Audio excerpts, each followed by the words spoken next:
दोस्तों नमस्कार, आप सभी का हार्दिक स्वागत है आपके अपने YouTube चैनल पर।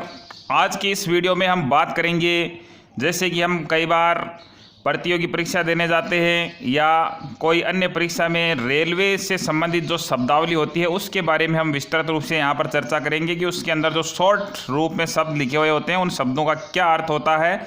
ये कई बार इंटरव्यू में भी पूछ लिया जाता है, तो ये आपके लिए जानना बहुत ही ज़रूरी है। तो आज की इस वीडियो में हम ऐसे कुछ आपको शब्द और उनके फुल फॉर्म और उनका अर्थ बताएंगे कि उनका क्या आशय है। तो आप इससे पहले हमारे चैनल को सब्सक्राइब जरूर कर लें, जिससे आपको आने वाला वीडियो है तुरंत ही प्राप्त हो जाए। तो आइए देखते हैं कि वो कौन कौन से शब्द हैं जो रेलवे टिकट के ऊपर प्रयोग किए जाते हैं, लिखे जाते हैं और उनका अर्थ हमको पता नहीं होता है। तो इसके लिए देखते हैं पहला नंबर 1, रेलवे टिकट कोड्स जो होते हैं उसमें पहला है PNR, पैसेंजर नेम रिकॉर्ड। जब ट्रेन में सफ़र के लिए रेलवे के टिकट का रिजर्वेशन करवाते हैं तो 10 अंक का एक PNR नंबर मिलता है। ये एक यूनिक कोड नंबर होता है जिससे आप अपने टिकट की डिटेल्स जान सकते हैं। दूसरा है WL वेटिंग लिस्ट, यानी वेटिंग लिस्ट वाले टिकट पर यह कोड लिखा होता है। यह प्रतीक्षा सूची का सबसे सामान्य प्रकार है। इसके कन्फर्म होने की संभावना सबसे अधिक होती है। उदाहरण के लिए यदि स्थिति GNWL 4/WL3 है तो इसका मतलब है कि आपके पास 3 की जो वेटिंग सूची है, यानी आपका टिकट तभी कन्फर्म होगा जब उसी यात्रा के लिए आपके पहले बुक करने वाले 3 यात्री अपना टिकट कैंसिल करवाएं। इसका मतलब ये होता है। तीसरा है RSWL, road side waiting list. Ticket पर road side station waiting list तब लिखा जाता है जब बर्थ ट्रेन के शुरू होने वाले स्टेशनों से रोड साइड स्टेशन या उसके पास पड़ने वाले स्टेशन के लिए बुक कराया जाता है। इस तरह के वेटिंग टिकट में कन्फर्म होने की संभावना बहुत कम होती है। चौथा है RQWL, रिक्वेस्ट वेटिंग लिस्ट। जब किसी इंटरमीडिएट स्टेशन से दूसरे इंटरमीडिएट स्टेशन तक के लिए टिकट बुक कराया जाता है और अगर वह सामान्य कोटे, रिमोट लोकेशन कोटा या पुल्ड कोटा के अंतर्गत नहीं है तो उसे रिक्वेस्ट वेटिंग लिस्ट में भेज दिया जाता है। पांचवा RAC, reservation against cancellation.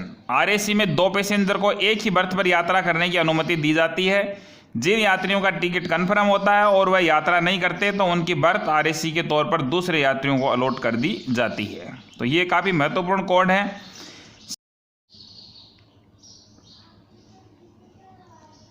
CNF confirm, अगर आपके रिजर्वेशन टिकट पर CNF लिखा है और बर्थ का अलॉटमेंट नहीं हुआ है तो इसका मतलब है कि आपकी सीट कन्फर्म है। चार्ट तैयार होने के बाद सीट नंबर अलॉट किया जाएगा। CAN कैंसिल, जब आप अपना टिकट कैंसिल कराते हैं तो उसके बाद जो प्रिंट आउट आता है उस पर CAN लिखा होता है। इसका मतलब है पैसेंजर का टिकट कैंसिल कर दिया गया है। GNWL, general waiting list. General waiting list यानी सामान्य प्रतीक्षा सूची वाले टिकट किसी पैसेंजर के कन्फर्म टिकट कैंसिल करवाने पर जारी किए जाते हैं। यह वेटिंग सूची का सबसे सामान्य प्रकार है और इसके कन्फर्म होने की संभावना सबसे अधिक होती है। TQWL, तत्काल कोटा वेटिंग लिस्ट। यह तत्काल टिकट की वेटिंग लिस्ट होती है। तत्काल बुकिंग करने पर यदि नाम वेटिंग लिस्ट में आता है तो यह स्टेटस TQWL दिखाता है। इसके कन्फर्म होने के चांस काफ़ी कम होते हैं।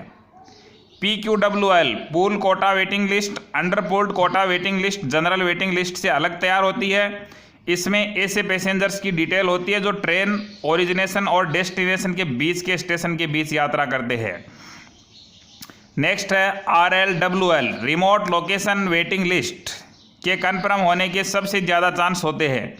ये छोटे स्टेशन का अर्थ का कोटा होता है। इन इंटरमीडिएट स्टेशन पर वेटिंग बर्थ को RLWL स्टेटस दिया जाता है। NOSB, no seat birth. 12 साल से कम उम्र के बच्चों से चाइल्ड फेयर लिया जाता है लेकिन उन्हें सीट अलॉट नहीं की जाती है। ऐसे में PNR स्टेटस में NOSB लिखा हुआ आता है, शो करता है, जिसका मतलब है नो सीट बर्थ। तो ये इस प्रकार की शब्दावली जो है रेलवे में काम में ली जाती है।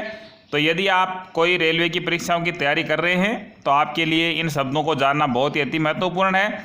और ऐसे ही अन्य अमेजिंग और रोचक वीडियो के लिए आप हमारे चैनल को सब्सक्राइब जरूर करें और साथ में बेल नोटिफिकेशन में दबाकर ऑल पर क्लिक कर दें, जिससे आपको आने वाला वीडियो है समय पर प्राप्त हो जाए। धन्यवाद।